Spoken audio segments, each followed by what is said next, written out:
So I'd like to wrap up this training course with a really fun project. And what I've got is a bunch of pictures that I took outside of my hotel room. Let me just load some of these up here.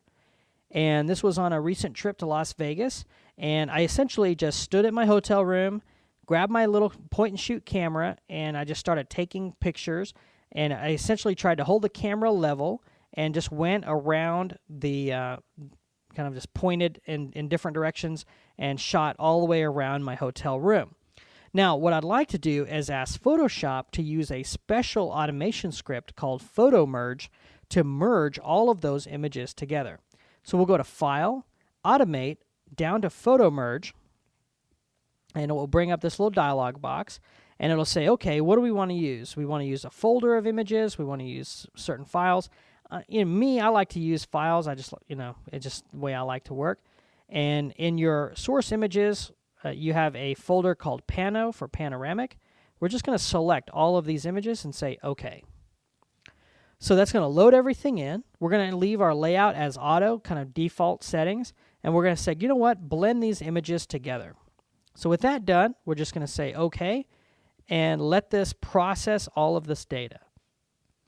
Okay, so that took about a minute to process, and what you're ended up with is an incredible image that has all of the layers smartly aligned, and you've got a really amazing set of data here, right? So the system, if we take a look at our layers palette, this looks very familiar. This is, let me go ahead and turn stuff on and off here.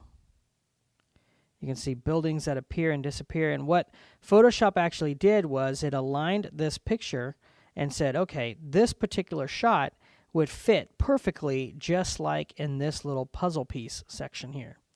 So a very, very powerful and very sophisticated tool set. Now what I'm going to do is go ahead and flatten this in, because right now I've got all this stuff on individual layers. Okay, so I'm going to go ahead and take all of these layers, and I'm going to choose Layer down to Merge Visible, and that will flatten everything up, and I've got one layer now. Okay, so let's go ahead and get our crop tool. Let's go ahead and, I don't really want to keep this window frame over here, so I'll go ahead and crop this image to something that looks like this, let's say. We'll go to Image Crop. And so we use some of our skills here. Now, we got one little issue, and that's this little area right up here, this little sliver. We don't have any information, so if I zoom in, you can see it's pretty much the checkerboard. So what can we do? Well, we could get our paint tools and our rubber stamp tool and go ahead and stamp in the clouds, but we also know how to use a very, very powerful new feature called content-aware scaling. So I'm just going to go ahead and make a selection here of this area, and I'm going to choose Edit, Fill, Content-Aware. We're going to let this think about this and process this data. There we go. Looks good.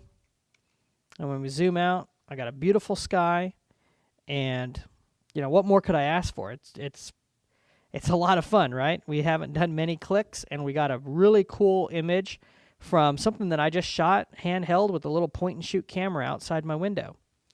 So really, the whole point of this course was, if you've never touched Photoshop before, I was hoping to create a number of really fun projects to get you comfortable with getting your camera, shooting some pictures, and being comfortable to come in and make some edits, make a brochure, have some fun with Photoshop. So on behalf of everybody here at Digital Tutors, I want to say thank you for taking part in this course. Just be aware that we have thousands of videos for many of the Adobe products, as well as dozens of 3D applications on our website, and we'd love to have you part of that network and continue training and improving your skill sets. We'll see you in the next training course.